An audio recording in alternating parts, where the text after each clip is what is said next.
Em um momento de cortes absurdos na educação, falar sobre educação pública de qualidade é mais do que necessário.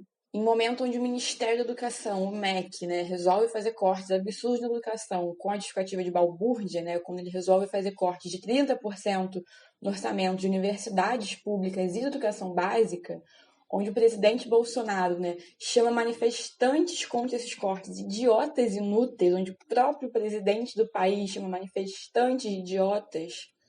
Assim, eu resolvi então contar para vocês, relatar para vocês como é ser uma estudante da rede pública de ensino no país.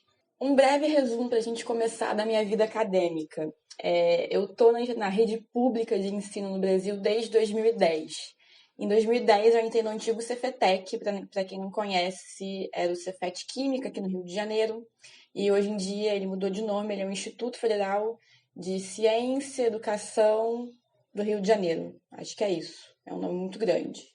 Mas lá eu fiz o meu ensino médio e também fiz um técnico em farmácia, onde eu saí de lá no final de 2013, depois de algumas greves, teve alguns atrasos, na verdade. Eu acabei saindo no comecinho de 2014.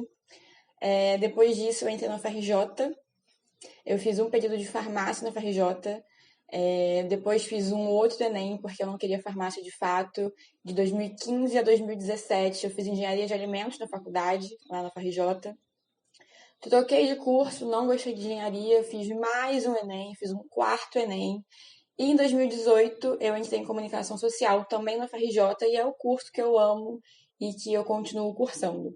Então são quase 10 anos, são 9 anos que eu estudo de alguma forma na rede pública de ensino, né? Seja na escola ou seja numa universidade pública.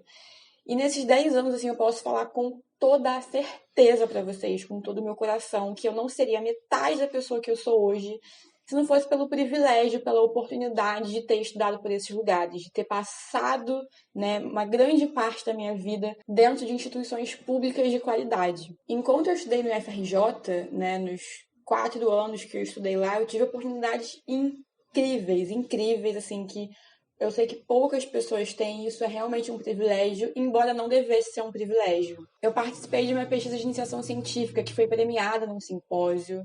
Eu tive acesso a laboratórios totalmente equipados. Eu aprendi a usar equipamentos nesses laboratórios, que quando eu cheguei na FRJ mais tarde, tinham professores assim com mestrado e doutorado que não sabiam usar esses equipamentos, enquanto eu sabia usar esses equipamentos.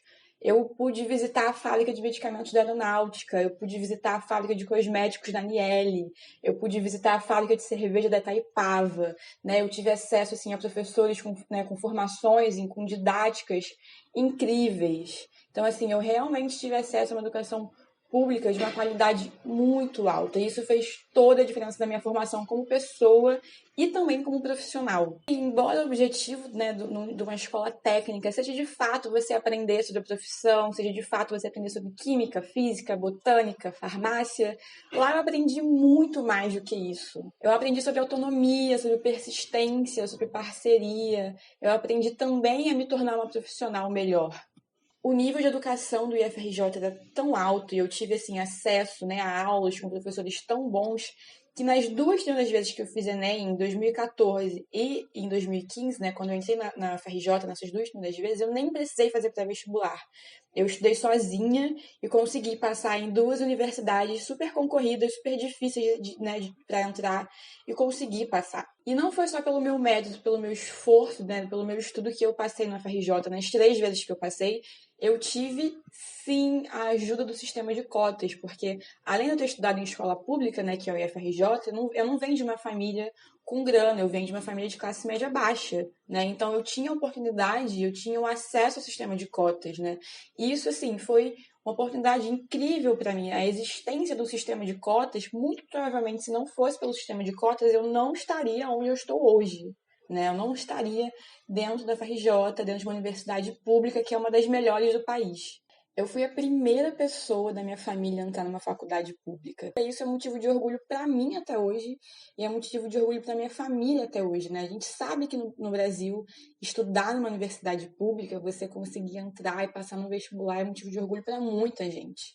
E aí, quando eu cheguei em engenharia, em 2015, quando eu passei para a faculdade de engenharia de alimentos, Cara, no primeiro período que eu cheguei lá, eu fui concorrer a uma bolsa de iniciação científica, eu fui concorrer a um processo de iniciação científica, o que é super raro você conseguir no primeiro período de faculdade, né? Porque as pessoas não têm tanta experiência assim quando elas entram, elas estão cruas.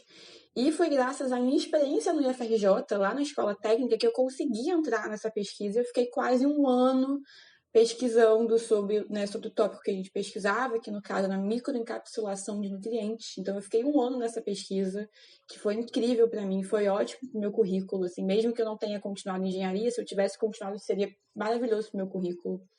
Depois dessa pesquisa, eu fiquei 2 anos como monitora de química orgânica experimental. Eu fiquei 2 anos dentro do laboratório, ajudando os professores e os alunos da disciplina. Então, assim, também foi uma outra oportunidade incrível para mim, que me ajudou muito como profissional, a aprender a falar com as pessoas e a ajudar as pessoas. E assim, apesar de eu não ter continuado em engenharia, apesar de eu não ter gostado do curso e ter saído, a minha trajetória pelas exatas mudou minha vida também, sabe? O que eu aprendi de habilidade técnica, né? Melhorar o meu raciocínio lógico e matemático, eu não teria aprendido em nenhum outro lugar, entende? E aí, né, depois de muitas andanças, em 2018, eu, né, mais uma vez entrei na faculdade, mais uma vez também fui na FRJ, mas dessa vez para comunicação social. E foi um curso que mudou a minha vida e continua mudando a minha vida até hoje. Eu tive assim acesso a textos, eu aprendi, continuo aprendendo coisas que eu nunca imaginei que eu fosse aprender, sabe? Assim, eu tive contato com professores incríveis na comunicação que mudaram a minha vida e a faculdade ainda não acabou, então assim, ainda tenho mais 2, 3 anos de faculdade pela frente. Eu tenho certeza que esse processo de aprendizado vai ser incrível para mim como pessoa, como mulher e também como um profissional da comunicação. Assim, eu costumo pensar, quando eu paro para pensar sobre a FRJ, sobre a universidade pública, que, cara, ela para mim foi uma mãe, entendeu? Porque a FRJ ela tem um sistema de auxílio permanência, né, que quando você é cotista, né, quando você é cotista, na verdade é cotista também por renda, você ganha uma bolsa durante todo o seu primeiro ano de faculdade para te ajudar a se manter na faculdade, para pagar xerox, para pagar almoço, para comprar livro, para pagar passagem, para você comprar roupa se você não tem dinheiro para comprar roupa para faculdade, sabe? Então, assim, é incrível a oportunidade que a faculdade pública te dá de se desenvolver, não só como pessoa, mas também como profissional. Quando eu não tinha dinheiro para comprar livro, né, quando eu estava em engenharia, que um livro de cálculo era R$ 200, eu tinha, assim, 3 bibliotecas à minha disposição, onde eu tinha 5, 6 exemplares de cada livro para eu pegar emprestado, levar para casa e estudar. Quando eu não tinha grana para pagar R$ 20 no almoço, eu tinha o bandejão. Eu tenho o bandejão ainda, onde eu pago R$ 2 para almoçar e R$ 2 para jantar. Hoje, na faculdade de comunicação, quando eu tenho aula de fotografia, eu tenho aula de fotografia num laboratório cheio de computador. Se eu preciso pegar uma máquina, uma câmera fotográfica para fazer aula prática, eu tenho um lugar que eu vou lá e consigo pegar emprestado e faço a minha aula prática de fotografia, sabe? Se eu preciso fazer um trabalho na faculdade com computador, eu chego lá e tem computador com internet, se eu não tenho computador em casa. A faculdade me formou como pessoa, me formou como mulher. Eu não seria metade da mulher que eu sou hoje se não fosse pela universidade pública, se não tivesse sido pela escola pública. Cara, assim, eu aprendi sobre poder público, eu aprendi sobre escravidão, eu aprendi sobre a realidade brasileira, eu aprendi sobre marketing, sobre mídia, e eu continuo aprendendo todo dia, de segunda a sexta, né, de 4 da tarde até as 10 da noite, porque meu curso é noturno.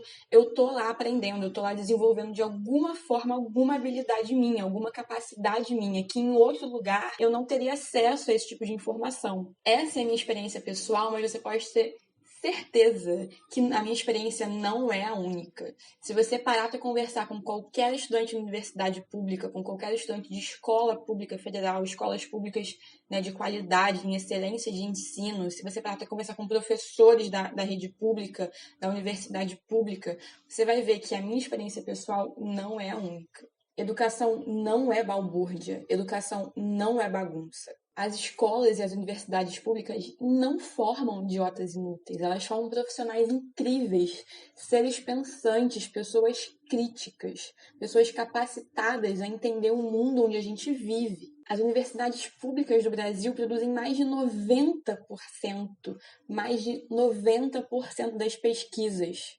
no nosso país. A gente tem 12 pesquisadores brasileiros que são citados, que são vistos como um dos pesquisadores mais influentes do mundo. A gente tem 36 universidades públicas brasileiras dentro do ranking das melhores universidades mundiais. A educação muda a vida das pessoas, mudou a minha e muda a vida das pessoas. A educação pública de qualidade não é para ser privilégio, não é para ser uma parcela pequena da população, é para ser direito universal. E verba destinada para a educação não é gasto público, assim, não é luxo, é investimento no futuro do país, cara. Investimento em qualidade de vida, investimento em pesquisa, inovação técnica, é investimento em economia. Então, por tudo isso, se em algum momento você já estudou em escola pública, se em algum momento você já estudou em universidade pública, se em algum momento você pretende estudar em universidade pública, se em algum momento você pretende colocar o seu filho, a sua filha, a sua sobrinha num colégio público de qualidade, numa universidade pública, é muito importante que a gente esteja na rua na quinta-feira, no dia 30 de maio. Ou simplesmente você entende a importância da educação pública na vida das pessoas, é muito importante que você esteja na rua manifestando contra os cortes na quinta-feira. Independente da cidade onde você esteja, sabe, independente de onde você more, vai ter alguma manifestação ou cria a sua própria manifestação. É muito importante que a gente esteja unido nesse momento. O governo até pode querer cortar a verba da educação, o MEC até pode querer cortar a verba da educação, mas eles não vão fazer isso sem antes ouvir a nossa voz, sem antes eles verem que o povo não quer corte na educação, que a gente quer e a gente precisa de educação pública de qualidade para todo mundo, não só para uma pequena elite do país, para todo mundo. Eles não vão sucatear a educação e eles não vão usar a educação como desculpa, como assim, isca para tentar aprovar a reforma da Previdência. Então, quinta-feira, dia 30 de maio, todos e todas nas ruas. É lá que a gente se encontra.